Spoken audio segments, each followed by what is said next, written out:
tout ce qui est révélé dans la parole de Dieu a un sens pour nous. 1 Corinthiens, chapitre 10, au verset 13, juste un verset qui nous dit ceci. Aucune tentation ou épreuve, on peut traduire le mot tentation par épreuve, c'est le mot peirasmos en grec. Aucune épreuve, il sera question d'épreuve ce matin, aucune épreuve ne vous est survenue qui n'ait été humaine.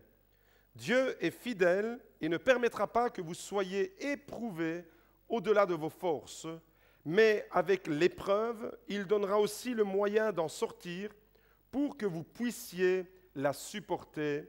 Amen. La question que j'aimerais vous poser ce matin est la suivante. Que pouvez-vous faire quand vous êtes impuissant devant une situation pour changer le cours de cette histoire? Que pouvez-vous faire devant une situation qui vous semble être impossible et dont vous n'êtes pas responsable de la situation? Il peut arriver dans notre vie où nous sommes confrontés à des situations où nous ne sommes pas responsables de ce qui arrive. Que pouvons-nous faire lorsque nous sommes dans de telles situations? Alors la réponse que je vous propose est la suivante. Apprenez tout simplement à apprécier la vie pendant que Dieu travaille à résoudre vos problèmes. Apprenez à apprécier votre vie telle qu'elle est, pendant que Dieu, lui, est occupé à résoudre vos problèmes. Une situation spirituelle, une situation psychologique, une situation sociale, financière difficile, bloquée, un temps d'épreuve, des questions et des doutes plein la tête peut-être. Et peut-être que vous êtes arrivé dans cette église, dans ces conditions, des doutes et des questions plein la tête. Peut-être des ruptures et des abandons qui blessent et qui font mal. Et vous êtes arrivé dans cette église en train de vous poser une tonne de questions. Cher ami, ce matin, j'ai une bonne nouvelle pour toi. J'aimerais te dire de la part de Dieu, quand tu n'es plus rien, quand tu n'as plus rien, quand tu n'as plus aucune sécurité, quand tu n'as plus aucune stabilité, quand il ne te reste plus que Jésus-Christ, alors Dieu va commencer quelque chose de grand pour toi. Alors Dieu va commencer à t'utiliser. Alors le désert va prendre fin parce que ton miracle est en cours d'accomplissement. La Bible raconte l'histoire d'une femme qui a connu une accumulation de problèmes. Et vous savez, dans la vie, quand vous avez un problème, il vient rarement tout seul. Il y a une succession de problèmes. Et cette femme, la Bible nous raconte son témoignage. Une accumulation de problèmes, une accumulation d'épreuves, une accumulation de difficultés. Qui ne s'est jamais retrouvé devant une situation difficile où il n'y a pas de solution humainement? Vous ne savez pas comment changer le cours de votre histoire. La Bible raconte cette histoire. Et pour cette femme qui a connu cette accumulation de problèmes, c'était tellement intense, à tel point que c'est devenu pour elle ingérable, c'est devenu insupportable. Et nous découvrons cette histoire dans le 2e livre des Rois, au chapitre 4, à partir du verset 1er jusqu'au verset 7. C'est une histoire qui se déroule pendant le ministère du prophète Élisée. Et il sera question d'un miracle ce matin qui n'a pas été provoqué par le prophète. Nous la découvrons, cette histoire. 2 Rois, chapitre 4, verset 1. Une femme parmi celles des fils des prophètes cria à Élisée en disant « Ton serviteur, mon mari, est mort, et tu sais que ton serviteur craignait l'Éternel. Or, le créancier est venu pour prendre mes 2 enfants et en faire ses esclaves. » Élisée lui dit « Que puis-je faire pour toi? Indique-moi ce que tu as à la maison. » Elle répondit, « Ta servante n'a rien d'autre à la maison qu'un flacon d'huile. » Il dit alors, « Va, demande au dehors des récipients chez tous tes voisins, des récipients vides, et n'en demande pas un petit nombre. Quand tu seras rentré, tu fermeras la porte sur toi et sur tes fils. Tu verseras de l'huile dans tous tes récipients, et tu mettras de côté ceux qui seront pleins. » Alors elle le quitta. Elle ferma la porte sur elle et sur ses fils. Il lui avançait les récipients et elle versait. Lorsque les récipients furent pleins, elle dit à son fils « Avance-moi encore un récipient. » Mais il lui répondit il n'y a plus de récipient. Et l'huile s'arrêta. Elle alla le rapporter à l'homme de Dieu, et il dit, va vendre l'huile et paie ta dette, et tu vivras, toi, tes fils, de ce qui te restera. Amen. Au départ de cette histoire, c'est la désolation. Cette histoire commence de la pire des manières. Une situation dramatique, comme on peut en rencontrer dans notre vie de tous les jours. Une situation tellement dramatique, la situation était extrême pour cette pauvre femme qui était veuve avec des enfants. Les malheurs s'abattent sur une famille intègre. C'est de cela dont il s'agit dans ce texte. Un malheur qui frappe une famille qui marche avec Dieu. Le malheur d'une famille qui, tout en étant dans la crainte de Dieu, tout en ayant un profond respect pour Dieu, la Bible nous dit que le père de cette famille était un homme intègre, était un homme qui marchait avec Dieu. Il était un homme qui craignait Dieu. Il était un homme qui aimait sa famille. Il était un homme qui voulait le meilleur pour ses enfants. Il était un homme qui aimait certainement sa femme plus que tout. Mais voilà que cet homme vient à mourir. Cet homme, ce père de famille, laisse sa femme et ses enfants dans une misère matérielle extrême. En plus de la douleur de la mort de cet homme, comme les problèmes ne viennent pas tout seuls, les choses vont aller en crescendo. Dans ce texte, on voit l'épreuve de cette famille et les épreuves qui vont s'accumuler.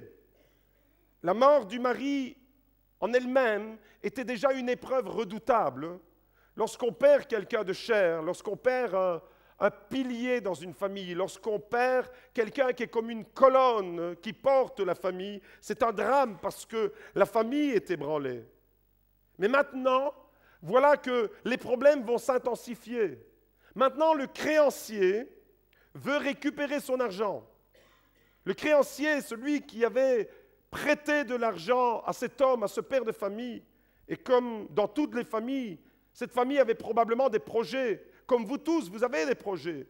Probablement, vous avez le projet d'acheter une maison, vous faites un prêt à la banque. Vous avez le projet d'acheter une voiture parce que votre voiture vous lâche et vous faites un prêt. Et puis vous dites, c'est bon, je travaille, j'ai une bonne situation et je vais pouvoir honorer mes remboursements. Et vous engagez votre famille dans un domaine. Mais le problème, c'est qu'à l'époque, il n'y avait pas d'assurance vie, voyez-vous. Et cet homme est mort. Et le problème, c'est que la femme n'a pas les moyens de rembourser le créancier. Probablement que ce père de famille avait voulu bien faire, mais voilà qu'avec sa mort, il n'y a pas seulement que la mort, qui est déjà une souffrance pour la femme et pour les enfants, mais il y a tout le contexte qui va avec. La banque, le banquier téléphone, le créancier débarque à la maison, et voilà qu'il dit maintenant, « Ok, pas de problème, tu ne sais pas rembourser, il n'y a pas de problème. Je vais prendre tes enfants et je vais en faire mes esclaves. » Est-ce que vous réalisez la situation? Votre banquier qui débarque chez vous et qui vous dit « Pas de problème, vous ne savez pas rembourser votre dette? Il n'y a aucun problème. Je viens chercher l'enfant. Je viens chercher votre enfant et j'en fais mon esclave afin que par son service et son travail, il puisse honorer la dette du Père. » Est-ce que vous réalisez la souffrance de cette famille? Est-ce que vous comprenez que cette famille, elle est vraiment dans une situation extrême? Face à la mort, on ne sait rien faire. On n'a pas d'emprise immédiate. Et devant la situation de cette femme qui, probablement, elle est un peu tributaire des choix de son mari. Et des fois, on fait des choix dans la vie, on pense que ce sont des bons choix, et puis la vie nous rattrape et elle nous réserve des surprises. En réalité, pour cette femme, l'ennemi était en train de l'achever, tout simplement. Non seulement elle avait la perte de son mari, non seulement elle avait une peine profonde dans son cœur, elle se retrouve seule à élever ses enfants, mais voilà qu'elle est menacée d'être privée de ses enfants. Ce qu'une maman tient le plus au monde, ce sont ses enfants. Risquer de perdre ses enfants dans un tel contexte par un homme sans scrupules, c'était tout simplement insupportable pour cette femme. Et la première leçon que j'aimerais vous laisser ce matin, à partir de cette histoire, c'est que ce n'est pas parce que tu marches avec Dieu que tu ne vas pas rencontrer des épreuves. Ce n'est pas parce que nous marchons avec Dieu que nous sommes épargnés d'épreuves. 2 Corinthiens, chapitre 4, au verset 8, Paul dit « Nous sommes pressés de toute manière, mais non écrasés. Désemparés, mais non désespérés. Persécutés, mais non abandonnés. Abattus, mais non perdus. Des fois, voyez-vous, la vie nous met des coups violents, des coups qui font mal. Et cette femme, elle venait d'encaisser un coup et c'est coup sur coup. Comme des fois, quand vous êtes dans les difficultés, vous vous rendez compte que la difficulté que vous êtes en train de traverser, eh bien, il y en a une autre qui est juste derrière la porte. Et puis, vous pensez sortir de cette difficulté, de ce problème, et il y en a encore une autre qui vous attend. Et il y a une succession de problèmes. J'aimerais vous dire que si la vie, des fois, elle nous met des coups violents, Dieu est fidèle et il ne permettra pas que vous soyez éprouvés au-delà de vos forces. Ça, c'est une promesse sur laquelle j'aimerais que vous puissiez vous appuyer ce matin. Avant-hier soir, nous étions dans une salle à Saint-Guilain, la salle du Parvis. Nous étions en train de fêter, nous étions en train de célébrer un bon repas. Nous étions là dans un moment de fraternité, un moment très convivial. Nous étions à notre soirée Israël et c'était un très très beau moment. Et au moment où nous étions en train de vivre cette soirée, je reçois un coup de fil et j'apprends ce soir-là que mon grand-père faisait une hémorragie cérébrale. Suite à une chute à la maison, il a été hospitalisé puis on s'est aperçu que c'était une hémorragie cérébrale. Son cerveau est en train de se remplir de sang. Il est hospitalisé à Liège dans des conditions assez extrêmes. Au même moment, ma grand-mère, donc son épouse, est également hospitalisée pour une embolie pulmonaire. Au 6e étage, il y a mon grand-père et au 5e étage, il y a ma grand-mère pour une embolie pulmonaire. Mais ça ne s'arrête pas là. Mon oncle Luigi, c'est-à-dire le fils de mes grands-parents, le frère de ma maman, mon oncle Luigi est hospitalisé au 3e étage du même hôpital pour des pierres aux reins. Alors, hier, devant cette gravité, devant cette situation où on apprenait coup sur coup que les uns et les autres étaient hospitalisés, nous avons pris la voiture et nous sommes partis à Liège pour aller prier là-bas à l'hôpital. Et pendant que nous étions en route, le téléphone retentit. Nous recevons un appel téléphonique. C'était ma belle-sœur, la sœur de mon épouse, qui nous annonçait qu'elle aussi, elle était hospitalisée dans le même hôpital, dans la chambre juste en face de mon oncle, porte en porte. Il y a des situations comme ça, où vous dites, mais qu'est-ce qui arrive? Qu'est-ce qui est en train de se passer? On n'a pas une emprise immédiate sur le cours de l'histoire, et on aimerait vraiment que la solution, comme cette femme, on est désemparé. L'apôtre Paul dit « pressé de toute manière, mais non écrasé, désemparé, mais non désespéré, persécuté, mais non abandonné, abattu, mais non perdu. » Vous connaissez la loi des séries? La loi des séries, c'est qu'un malheur ne vient jamais seul. Et sur la même journée, un homme a été licencié. Il a perdu son job. Il a accidenté sa voiture et sa femme l'a quitté. La loi des séries. Ça vous est certainement déjà arrivé, la loi d'une mauvaise série où vous arrivez à la maison, votre machine à laver vient de lâcher.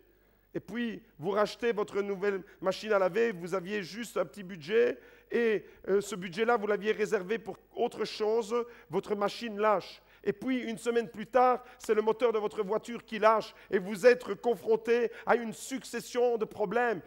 La tuyauterie de votre maison lâche et vous êtes débordé, vous êtes dans les problèmes. Et pendant que vous êtes en train de régler un problème, votre enfant tombe malade.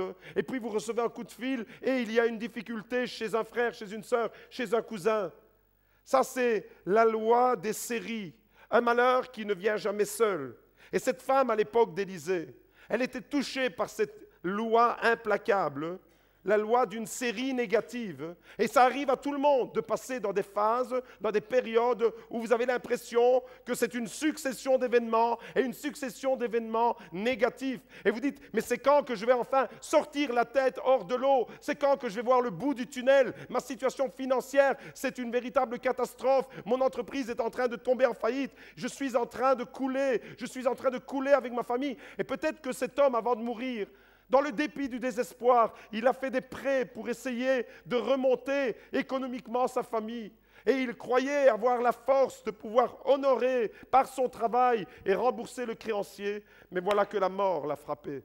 Et voilà que cette femme se trouve devant une situation extrême, devant une situation où elle n'a pas d'autres ressources, elle n'a pas d'autres moyens que de crier vers l'homme de Dieu, que de crier. Le texte ne dit pas, elle l'a appelé.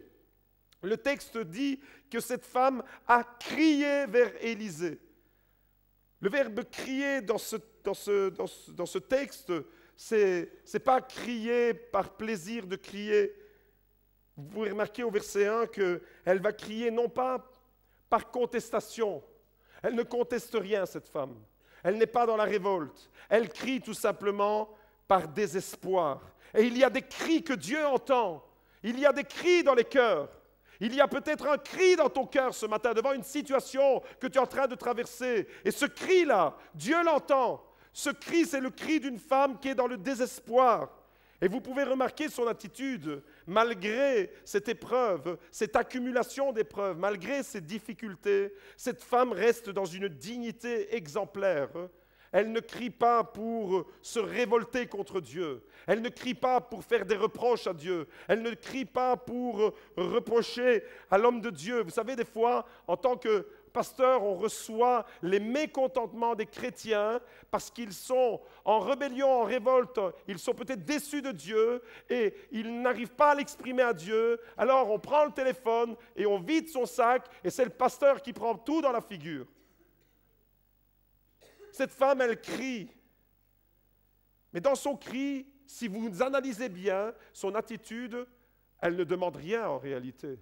Elle ne fait que crier. Elle ne fait que décrire sa situation. Elle ne demande même pas un miracle. Elle ne demande même pas une intervention politique d'Élisée envers le créancier. Une démarche. Élisée, toi qui es un homme d'influence, tu ne peux pas aller voir le créancier et lui demander d'adoucir un peu la dette. Elle ne demande rien de tout ça. En réalité, elle ne fait que crier son désespoir. Vous avez compris qu'il y a des cris de détresse dans les cœurs. Et ce matin, il y a des cris silencieux, mais que Dieu entend. Moi, je ne les entends pas. Ton voisin ne l'entend pas. Peut-être même que ta femme, que ton mari, que tes enfants n'entendent pas tes cris. Mais il y a des cris silencieux au fond de chaque cœur. Et Dieu entend ces cris. Dieu entend le cri, celui que tu n'arrives pas à exprimer par des mots. C'est le cri d'une femme qui est au bout du rouleau. C'est le cri d'une femme qui a tout perdu. Elle ne sait plus comment faire, comment gérer la situation, comment affronter cette situation. Le mari, c'était tout pour cette femme, parce que le mari, c'est la sécurité sociale. Le mari, c'est le travail. Le mari, c'est les revenus. Le mari, c'est celui qui donne de la stabilité dans la maison. Et voilà que le mari vient à mourir. Comme il arrive dans les familles où on se projette.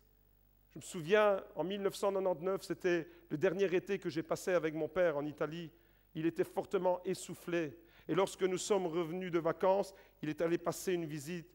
Et quand il est revenu au mois d'août 1999, le médecin fait tomber le verdict. « Monsieur, vous avez un cancer du poumon, c'est foudroyant. Vous n'avez pas d'autre alternative, on doit vous enlever un poumon. » Il y avait des projets.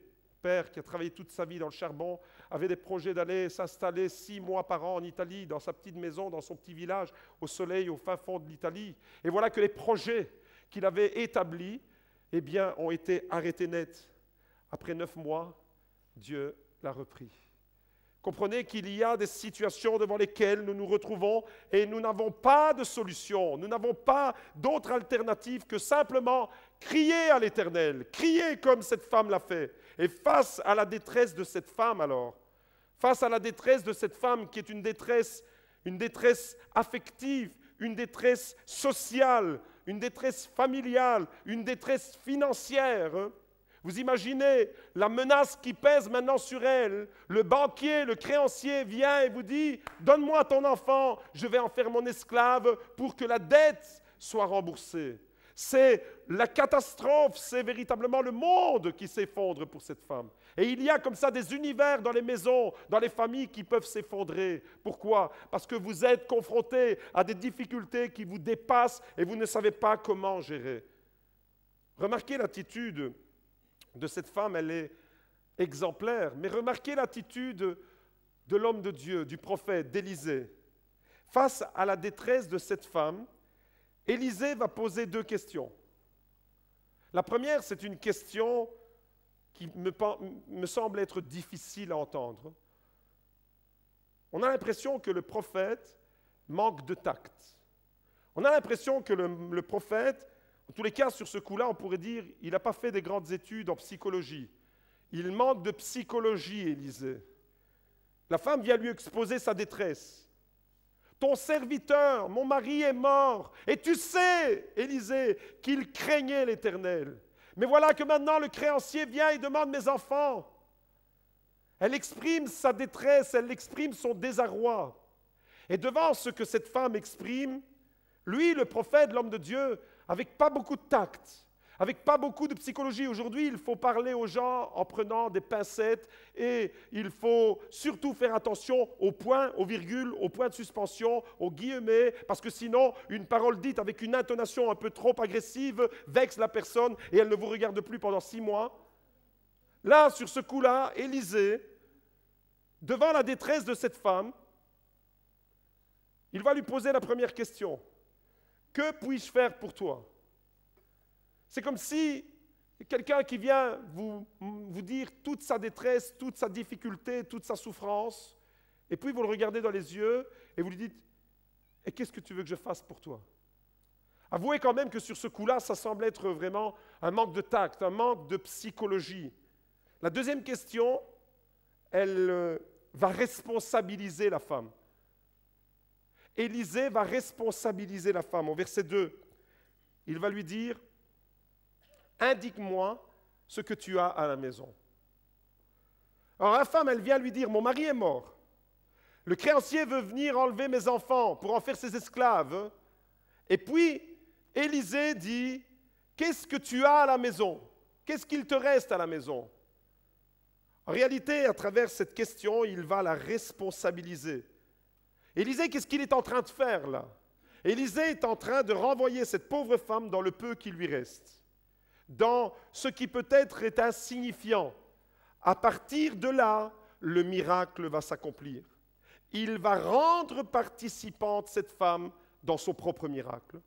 Et si vous lisez bien attentivement cette histoire, ce n'est pas Élisée qui accomplit le miracle, c'est l'obéissance de cette femme. C'est la femme qui va être responsabilisée, qui va être impliquée. Il va lui dire, que reste-t-il dans ta maison? Et cette femme va répondre, un flacon d'huile.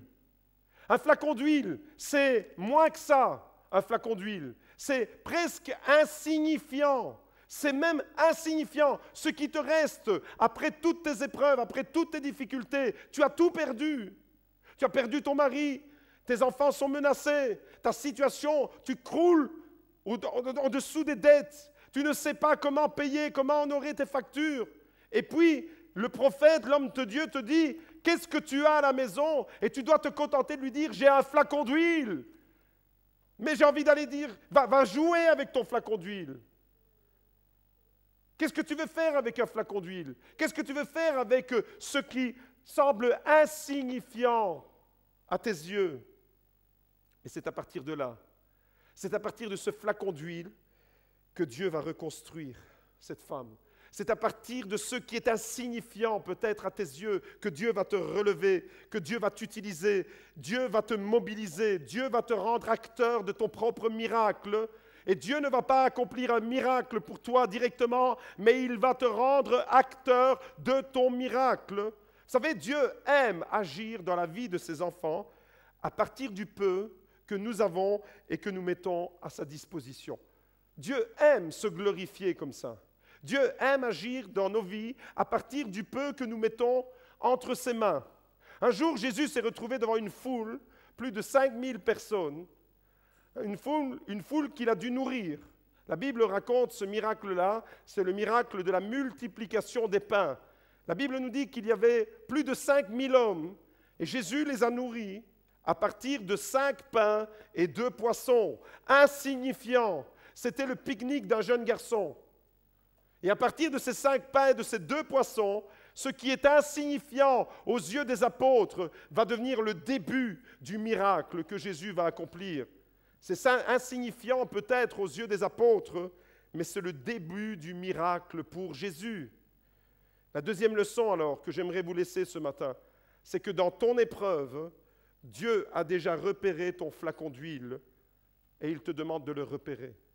À partir de ce qui semble être insignifiant pour toi, dans ta situation que tu vis en ce moment, devant tes problèmes, devant tes difficultés, il te reste peut-être quelque chose. Et à partir de ce peu de choses qui pour toi n'a pas de valeur, n'a pas de sens, c'est à partir de là que Dieu va construire, que Dieu va relever.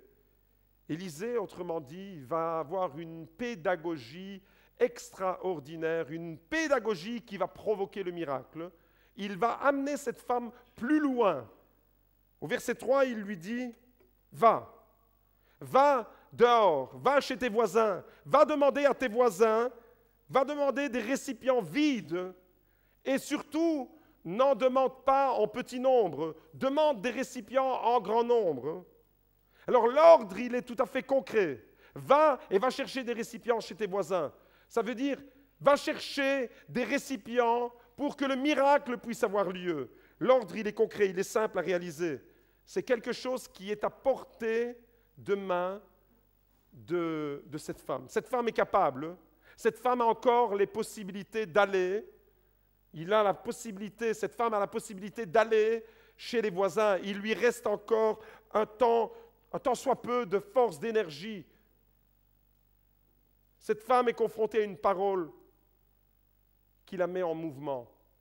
Une parole qui n'exige rien d'autre que la foi. Une parole qui n'exige rien d'autre qu'une foi obéissante. Une foi qui pose des actes. Une grande foi, autrement dit. Une foi qui ne se questionne pas. Une foi qui ne conteste pas non plus. Cette femme aurait pu dire, mais qu'est-ce que tu veux que j'aille faire chez les voisins? Pourquoi prendre tant de récipients? Non, cette femme, elle s'exécute. Cette femme va exécuter la parole qu'elle reçoit. Et vous remarquez avec moi ce matin qu'Élisée n'a pas fait apparaître l'argent dont cette femme avait besoin. On aimerait tellement des fois que Dieu sorte la baguette magique. J'imagine cette femme venir devant Élisée et s'attendre à un miracle. Tu as besoin de combien? Un coup de baguette magique et sur la table, une liasse de billets de 50 € qui monte. Ce n'est pas comme ça que Élisée va secourir cette femme. Dieu résout nos problèmes rarement de façon aussi spectaculaire. C'est exceptionnel que Dieu le fasse. En tous les cas, sur ce coup-là, il ne l'a pas fait. Pas de baguette magique. Mais Élisée fait plus que ça. Élisée fait plus que simplement lui donner la possibilité à cette femme d'avoir la somme dont elle a besoin. Le prophète va la responsabiliser et mobiliser cette femme. Il va responsabiliser la femme dans son propre miracle, dans sa propre situation. Et on n'aime pas être responsabilisé parce qu'on a envie de voir des problèmes, surtout quand on n'est pas nous. Ce n'est pas la femme qui a provoqué cette situation. On n'aime pas être responsabilisé parce qu'on a envie que le problème il est venu tout seul, il doit partir tout seul. Vous êtes un peu comme moi, si le problème il vient tout seul, vous avez envie qu'il parte tout seul. Notez alors que cette femme va entrer dans un processus miraculeux. Et ce matin, devant les difficultés que nous pouvons rencontrer, j'aimerais vous dire de la part de Dieu que nous pouvons entrer dans un processus du miracle. Vous notez également que le prophète ne dit pas « va chercher un maximum de vases et puis attends passivement le miracle ». Le prophète va la mobiliser, cette femme. Dans ta situation, tu as encore un flacon d'huile. Maintenant, tu vas aller chez tes voisins. Tu vas te mettre en mouvement. Tu vas demander un maximum de récipients vides et tu vas commencer à les remplir. Les remplir à partir de quoi? J'ai rien. Si, à partir de ton flacon d'huile, à partir de ton rien, à partir de ton peu, quand le peu, tu le mets entre les mains de Dieu, ça devient beaucoup. Parce que c'est ça le miracle de ta disponibilité. Et malgré alors la grande détresse de cette femme, l'homme de Dieu va refuser de faire d'elle une assistée. Quand on fait du social dans le cadre de l'Église, on peut On peut être confronté à cette question. On peut être confronté à la détresse des gens. Mais cet homme-là, il est confronté à une grande détresse. Cet homme de Dieu, Élisée, est confronté à une très grande détresse. Mais vous remarquez qu'il ne fait pas de cette femme une assistée. Il va la responsabiliser, il va l'impliquer, il va lui confier une tâche. Et c'est comme ça que la pédagogie de Dieu va éduquer cette femme. C'est mon troisième point ce matin. Dieu va te mobiliser dans le miracle, il va te responsabiliser. Dans ta situation, Dieu veut te mobiliser, Dieu veut te mettre en mouvement et te responsabiliser. Vous remarquez qu'au départ, la veuve parle d'un petit flacon. Un petit flacon, c'est quelques décilitres à peine. Alors que le prophète, l'homme de Dieu, lui parle de récipients en grand nombre. Il voit grand là où cette femme voit petit. Cette femme, autrement dit, vous avez compris, elle doit se mobiliser. Elle doit apprendre à voir de façon prophétique. Elle doit voir de façon prophétique, c'est-à-dire elle doit voir plus grand, au-delà du danger, au-delà de la menace, au-delà de l'angoisse. Cette femme est invitée par le prophète à aller de l'avant, malgré que l'épreuve est redoutable. Alors imaginez cette femme dans sa détresse. Elle court chez ses voisins. Elle court et elle leur dit « Vite, vite, donnez-moi des récipients en grand nombre. Je n'ai pas le temps de vous expliquer. J'ai l'homme de Dieu à la maison, il m'a dit « Va chercher des récipients, prends-en un max. » Je n'ai pas le temps de vous expliquer. Alors les voisins, les voisines, tout le monde va dans les armoires et tous les vases, tous les récipients, un grand nombre de vases. Imaginez un peu comment cette femme a dû mettre en pratique cette parole. Quatrième leçon, le miracle et la bénédiction sont proportionnels au nombre de récipients que je mettrai à disposition de Dieu. Le miracle et la bénédiction dans ma vie seront proportionnels au nombre de récipients que je mettrai entre les mains de Dieu. L'huile coulait à flot, les amis. L'huile coulait à flot tant qu'il y avait des récipients. Vous avez remarqué? Tant que cette femme avait des récipients et elle va non seulement, elle, prendre part à son miracle, mais c'est toute la maison qui va prendre part au miracle. C'est ses enfants qui vont être mis aussi à contribution. Ces enfants vont devoir collaborer avec la maman. Ils vont apporter les récipients et la maman va les remplir. L'huile va couler à flot tant que tu mettras à disposition des récipients vides. Et pour que Dieu puisse les remplir, il faut qu'ils soient vides.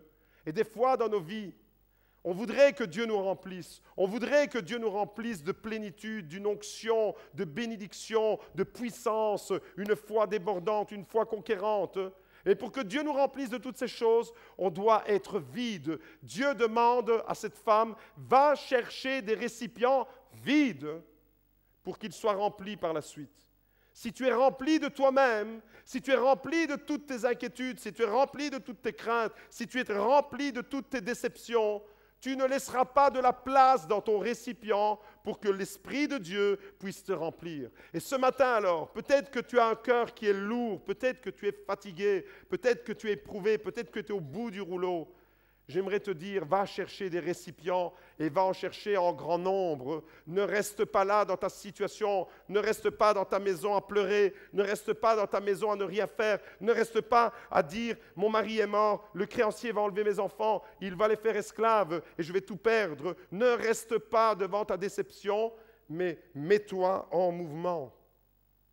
L'huile coulait à flot tant qu'il y avait des récipients. Mais au moment où un de ses enfants lui a apporté le dernier récipient, l'huile s'est arrêtée. Qu'est-ce que ça veut dire? Ça veut dire qu'au moment où tu arrêteras d'apporter ta disponibilité à Dieu, le miracle s'arrêtera. Pour qu'il y ait un miracle dans ta vie, il faut qu'il y ait une disponibilité, il faut qu'il y ait une ouverture de ta part. J'aimerais te dire, et j'aimerais terminer ce matin, ce texte, on pourrait l'intituler avec un titre, on pourrait donner un titre à cette prédication, de la désolation à l'abondance, de la désolation à la profusion. Parce que quand cette femme a rempli tous ses vases, ensuite le prophète va lui dire, maintenant va encore une fois, il la remet en mouvement, va, sois responsable, va vendre ce que tu as pu engranger et paye ta dette. J'aime ces textes de la parole de Dieu où on voit que Dieu ne nous prend pas pour des marionnettes. J'aime ces textes de la parole de Dieu où on voit un Dieu qui nous responsabilise, qui nous rend acteurs dans notre propre processus de restauration et de délivrance. Ce texte, en réalité, le prophète ne fait que dire des choses que la femme peut accomplir. Ce n'est pas au-delà de ses forces. Aller chercher son flacon, aller chez les voisins, c'est tout à fait à sa portée. Elle peut le faire, ça. C'est concret, c'est tout à fait à portée de main. Mais c'est son obéissance qui va provoquer le miracle et qui va lui permettre de relever la tête et de sortir de ses dettes et de sauver elle et sa famille. De la désolation la plus profonde au départ, quand elle crie sa détresse, cette femme va maintenant pouvoir payer sa dette. Et peut-être que dans nos vies, il y a des moments où nous sommes dans la désolation la plus profonde. Nous n'avons pas de ressources, nous ne savons pas comment faire face aux situations douloureuses que nous affrontons. Et simplement, Dieu te dit, repère dans ta vie ton flacon d'huile. Repère-le. Ce flacon d'huile, c'est peut-être ce qui te reste de la présence de Dieu. L'huile, symbole de l'esprit, c'est peut-être ce qui te reste. Des fois, dans nos vies, on est tellement fatigué, tellement éprouvé que on se dit, mais qu'est-ce qu'il me reste de ma relation avec Dieu, de cette présence de Dieu dans ma vie? Qu'est-ce qu'il me reste? Des fois, on est tellement éprouvé, tellement en difficulté, qu'on a l'impression que Dieu se résume à un flacon d'huile. Mais à partir de ce petit flacon d'huile, le processus va être enclenché. De la désolation, alors, tu vas connaître la profusion. Mon frère, ma sœur, Dieu est fidèle et il ne permettra pas que tu sois éprouvé au-delà de tes forces. Il n'a pas permis que cette femme soit éprouvée au-delà de ses forces. Alors ce matin, j'aimerais, pendant que les musiciens se mettent en place, j'aimerais vous lancer un appel et j'aimerais vous dire de la part de Dieu, mettez vos petits moyens, mettez vos petites réserves, mets ta petite réserve, mon frère, ma sœur, ta petite réserve d'huile, mets-la à disposition de ton Dieu. Simplement, là où tu es, devant ta situation, devant tes difficultés, mets à disposition ce qu'il te reste. Il ne te reste pas grand-chose? Qu'est-ce que tu as? Combien de force te reste-t-il? Il ne te reste peut-être pas beaucoup de force.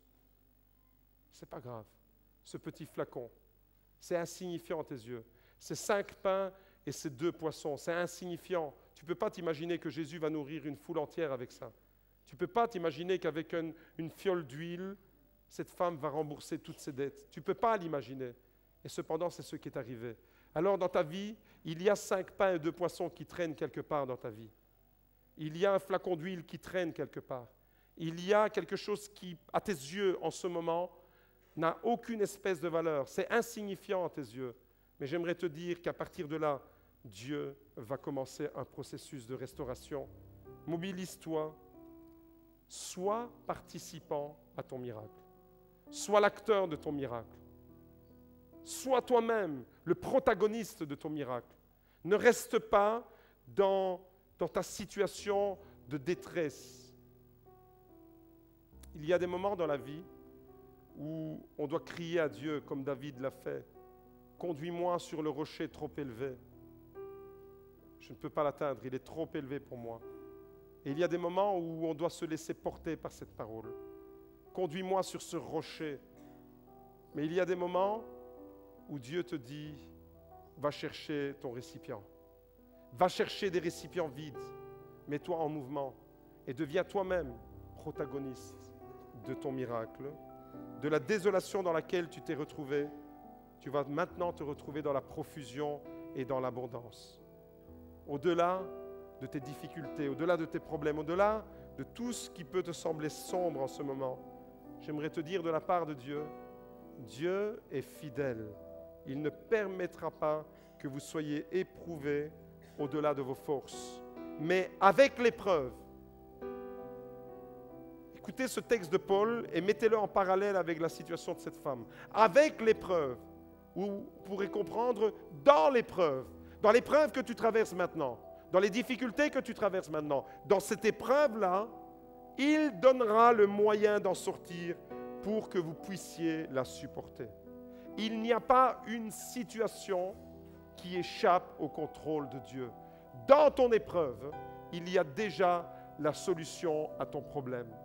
Alors ce matin, j'aimerais lancer un appel à ceux et celles qui voudraient peut-être, qui se retrouvent devant une tonne de problèmes, des difficultés, ne savaient pas comment gérer, comment sortir de cette affaire. Comme cette femme, elle n'avait aucune solution au départ.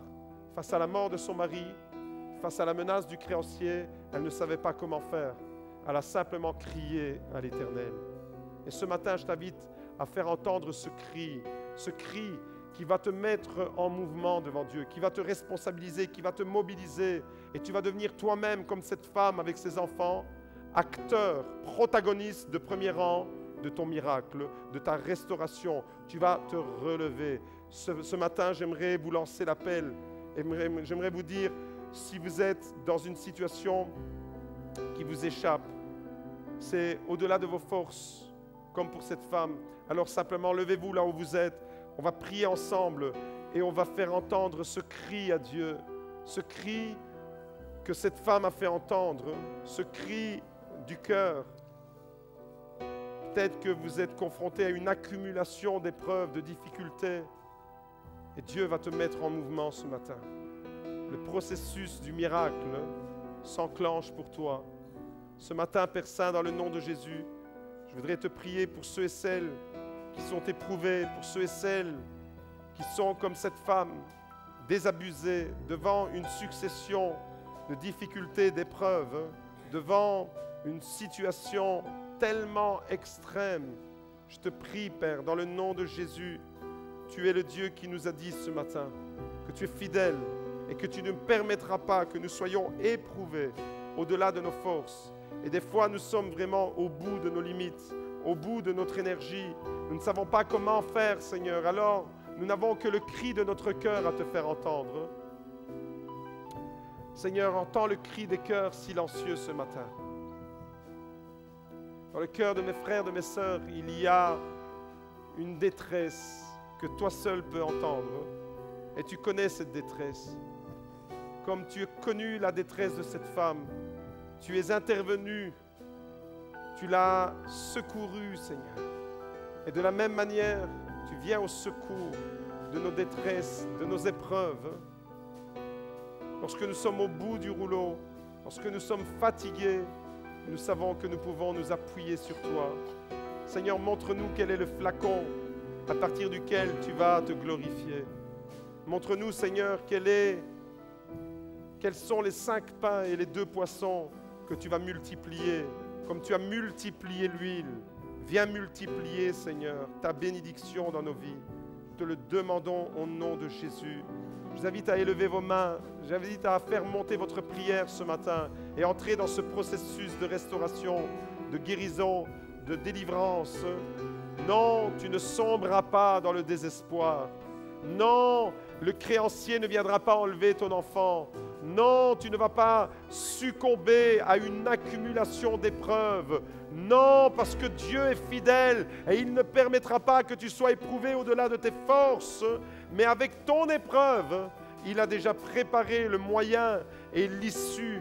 Alors ce matin, je te prie, Père Saint, dans le nom de Jésus, de bénir tous ceux et celles qui ont besoin d'un attouchement de ta part. Délivre ta bénédiction dans les cœurs. Au nom de Jésus, nous voulons te le chanter. Ton amour, ta puissance, ta présence dans ma vie, Seigneur.